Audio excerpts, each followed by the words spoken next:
What's up guys, my name's Dychronic, you're here on this Destiny 2 video, and today we're going to be talking about this week at Bungie for November 15, 2018. We are nearing the end of Season 4, coming on November 27th, which is a week and a half from now. If you are not grinding your balls off right now in Crucible, you are not doing it right. I am grinding so much for Redrix and Luna, getting those damn hand cannon headshots. So close, man. I feel I can taste it. Really, I can taste it. But 75 games in Redrix... It's itching on me. In this video, in this TWAB, they talk a lot about the things that have been happening recently, like the Thunderlord, some upcoming things about Forge, but mostly they talk about what's going to be happening on November 27th and the reset, what you need to do, what's going to be a problem, as well as a bunch of other little mini things. Not a lot in this one, but again, this is an audible version of TWAB, so sit back, relax, enjoy the fluffers on screen now. Moving on to it, the first thing you gotta know is that Thunderlord is out. It's a light machine gun, the first light machine gun to come to Destiny 2, used to be in Destiny 1. It is the most popular light machine gun from that game, and it is a lot of fun. I've been using it in PvP. It's actually really formidable if you're getting headshots. I think it's like a 4 or 5 shot kill with headshots, and it's really powerful. You can get a lot of kills with it, but you just gotta have to know to use it. But it's a lot of fun. There's a quest right now to go get it. That quest only lasts until November 27th, which after that point will be rolled into the exotic engrams. On top of that, if you have gotten Thunderlord, you'll be able to buy this shirt at discount, which is basically like instead of like $100,000, it's just 25 or 30 bucks. I don't know what it costs, but this is a long sleeve, so it might be a little more. But I do have to say, Grim Reaper holding a lightning bolt, riding a horse with Thunderlord in his hand, that's dope as hell. Moving on, let's talk about the Season of the Forge and Beyond. Season of Forge basically being their upcoming small DLC, Drifter is the next one after that, and Season of the Classified, which is supposed to be the next Forsaken-sized thing. So this is supposed to be like Curse of Osiris, Warmind, and then Forsaken. The Year 2 versions, obviously they're not going to be the same. This is kind of just saying, hey, stuff is coming up, and on November 27th, they'll be able to release a VDOT with full gameplay and calendar to illustrate what's going on in the next year. They're basically saying, here's everything. Here's the big spoilerific thing that says, hey, this is what we're going to be giving to you and why you should buy the annual pass if you haven't already. Annual pass, basically just a season pass, by the way, as I understand it. This section kind of just talks about Gambit and how they played some Gambit in a Bungie bounty recently. If you got to kill them and win against them, you got an emblem, but they also mention a whole bunch of things they finally, by the way, realized are kind of wrong with Gambit. First off, Infamy rank points from bounties are terrible. They're going to be updating this and doubling it on November 27th.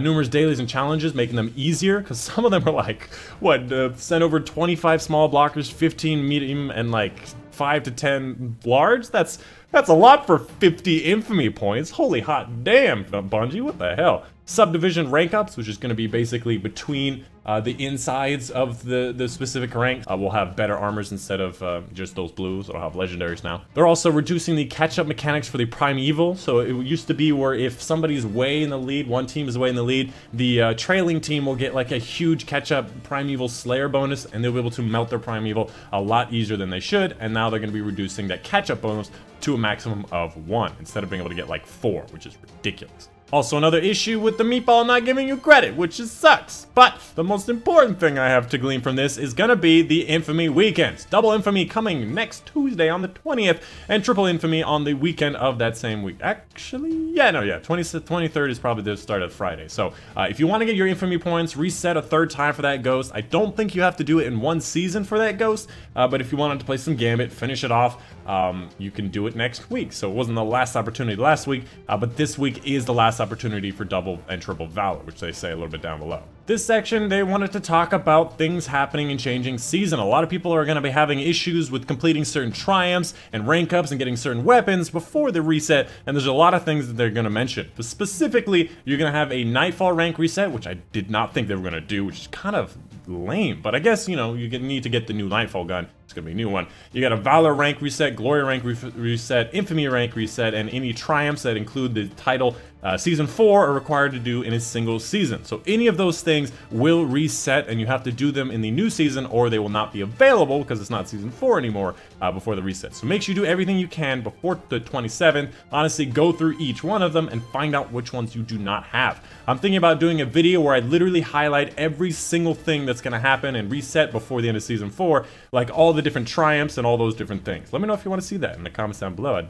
I'd love to release that next Saturday. I'll literally and meticulously go through each and every single one of them and confirm or deny. Some things they wanted to mention will not reset is going to be those quest steps intermittently unless they require it to be done in a certain season. For example, if you're doing Lunas or you're doing Redrix or anything, if it says 5 resets in a single season, that part's going to reset, but you're still going to have the Redrix quest if you're still doing those 25 of each of those 3 different game modes. Those won't reset, but the last set will reset unless you've done all 5, which hopefully it retroactively recognizes that you already did all 5. I also wanted to mention that the prismatic facets, those things to get some of the prismatic matrix, is also going to be resetting on the 27th. However, they didn't mention that the bounties are going to reset. So I highly recommend keeping some of those prismatic facet bounties around so you can get it for the next season. They mentioned if you still have Gambit bounties after the season of the Outlaw ends, which is season 4, you have to complete 1 game before turning them in, otherwise they might be bugged. So this kind of tells me that they're going to be keeping bounties around, so hopefully that is true. So hopefully keep those prismatic facet bounties and don't turn them in until next season. This section says, hey, we know that the DLC comes out on December 4th and the end of the season is 27th. They do this every single time. They always give you a 1-week buffer to basically say, hey, you grinded as hard as you could to the end of the season. Now take a break. We're going to be installing a whole bunch of updates that may stop you from doing some things and breaking a bunch of things. So we wanted to give you a week so you didn't get messed up in that process. Next up, let's talk about some Forsaken known issues. A couple different issues. Pursuit items removed by mistake. A Master Archer bundle not giving you all of those bright endgames you promised. Totem in the Lost Sector for the Lost Cryptarch quest apparently not showing up. I don't know what totem they're talking about, but I can only assume it's not good. Lost Cryptarch Nav mode having an issue with the quest step not going the right direction, and an elevated amount of Whisper and Tapir errors. Destiny 1? What? Destiny 1? Who's playing Destiny 1? And that is pretty much it. After that's the movies of the week. I haven't watched either one of them.